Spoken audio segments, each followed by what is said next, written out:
Hello friends, I am Kajal. We are study about English.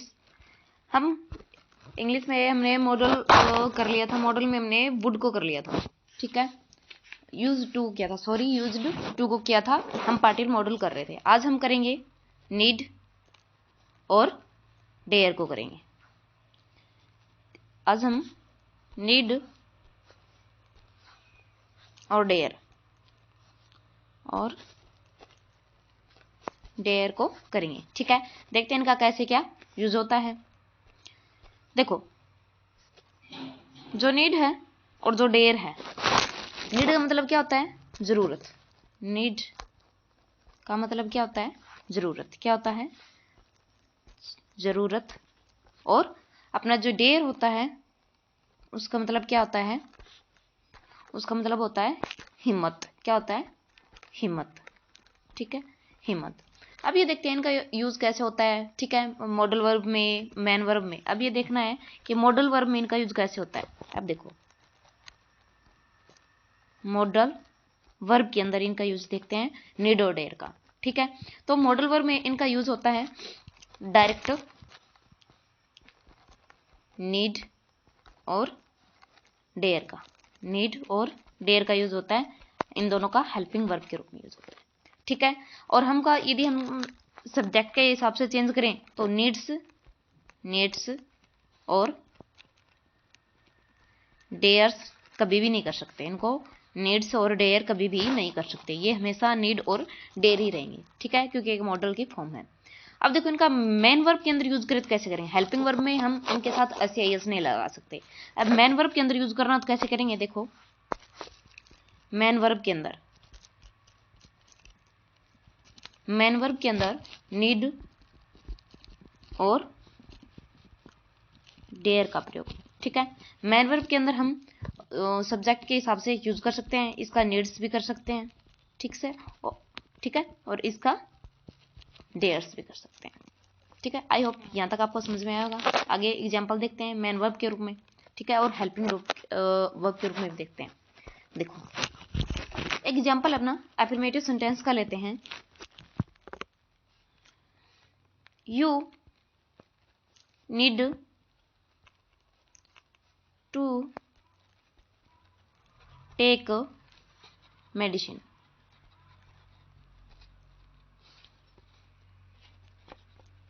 ठीक है। You need to take medicine. अब देखते हैं, अब जो नीड हो क्या है यहाँ पर? मेन वर्ब है। नीड क्या है यहाँ पर? Main verb. क्या है? Main verb. कैसे पता चला मैं? क्योंकि टू टेक, टू के बाद जब वर्ब की बेस फॉर्म हो, टू के बाद जब वर्ब की बेस फॉर्म हो तो वो हमेशा क्या होती है? इन्फिनिटिव होती है। क्या होती है? इन्फिनिटिव, इन्फिनिटिव, ठीक है। जब टू के बाद टेक हो तो इसका मतलब क्या? यहाँ पर किसके रूप में यूज हुई है? नीड यहाँ पर मेन वर्ब के रूप में यूज हुआ है, ठीक है। तो हेल्पिंग वर्ब के रूप में हम इसमें कर नहीं सकते एफर्मेटिव सेंटेंस के अंदर। एफर्मेटिव में जो नीड है उस नीड को मेन वर्ब के रूप में यूज नहीं कर सकते, ठीक है। एफर्मेटिव सेंटेंस के अंदर हम जो नीड है उसको मेन वर्ब के रूप में यूज नहीं कर सकते। आगे देखते हैं, हम नेगेटिव का एग्जांपल देखते हैं। देखो, नेगेटिव का, you do not need to take medicine, ठीक है, टू टेक मेडिसिन। अब देखो, यहाँ पर क्या किया हमने? यहाँ पर ये किसके रूप में यूज हुआ है ये देखना। सबसे पहले यहाँ पर भी ये मेन वर्ब के रूप में यूज हुआ है। किस रूप में? मेन वर्ब, क्योंकि हेल्पिंग वर्ब यहाँ पर हो गई। ये डू क्या हो गया? Helping verb. ये हो गया अपनी मेन वर्ब। और टू टेक, टू के साथ वर्ब की बेस फॉर्म है तो क्या हो जाएगा? ये इन्फिनिटी। क्या हो जाएगा? इन्फिनिटी, ठीक है, इन्फिनिटी हो जाएगा ये। तो हम इसका ऐसे यूज कर सकते हैं। यदि हेल्पिंग वर्ब के रूप में यूज करना हो नीड का तो कैसे बनाएंगे सेंटेंस? ये यहाँ पर मेन वर्ब के रूप में है नीड, और हेल्पिंग वर्ब के रूप में यूज करेंगे तो कैसे बनाएंगे देखते हैं। देखो, you need not take medicine, ठीक है। अब देखो, you need not take medicine. अब देखते हैं, देखो यहाँ पर जो नीड है ये किसके रूप में है? हेल्पिंग वर्ब के रूप में। किसके रूप में? Helping verb. यहाँ से हमें पता चला टेक मैन वर्ब है। क्यों? कैसे पता चला? क्योंकि इसके आगे टू तो है नहीं, तो वरना तो ये इन्फिनिटी होता है, इधर टू होता है, तो टू नहीं है तो ये क्या है? मैन वर्ब है। और एक बात और याद रखना आप, यदि डू है तो टू है, डू है तो टू है, ठीक है। यदि आपको वाक्य के अंदर डू दिखाई दे जाए तो ही टेक टू का यूज करेंगे, ठीक है। किसका यूज करेंगे? टू टेक का यूज करेंगे, सॉरी टू टेक का यूज करेंगे, ठीक है। अब इंट्रोगेटिव के अंदर देखते हैं कैसे बनते हैं सेंटेंस। देखो इंट्रोगेटिव के अंदर सेंटेंस कैसे बनेंगे। देखो, do you need to take medicine, ठीक है, टेक मेडिसिन। अब देखते हैं यहाँ पर हम, अब देखो यहाँ पर हेल्पिंग वर्ब क्या हो गया अपने पास? डू हो गया। और मैन वर्ब क्या हो गया अपने पास? नीड हो गया। और टू टेक है तो इसका मतलब ये क्या होगी? इन्फिनिटिव होगी। क्या हो गई? इन्फिनिटिव, ठीक है। ये हो गया इन्फिनिटिव। अब इसको हेल्पिंग वर्ब के रूप में यूज करें तो कैसे बनाएंगे इसका सेंटेंस, देखते हैं। देखो कैसे बनाएंगे। नीड यू टेक मेडिसिन, ठीक है, मेडिसिन। अब देखो यहां पर हमने किसका यूज किया? नीड है। यहां पर ये क्या अपनी हेल्पिंग वर्ब है। क्या है यहाँ पर? नीड अपनी हेल्पिंग वर्ब है, क्योंकि डू नहीं है, और डू नहीं है तो यहाँ पर टू नहीं है, तो ये क्या हो जाएगी? अपनी मैन वर्ब हो जाएगी। टेक क्या हो जाएगी? अपनी मैन वर्ब हो जाएगी। तो आई होप आपको डेयर जो मॉडल था अपना वो समझ में आया होगा। Sorry need. अब देखते हैं हम डेयर के बारे में, ठीक है। जो अपना डेयर है वो कैसे होगा।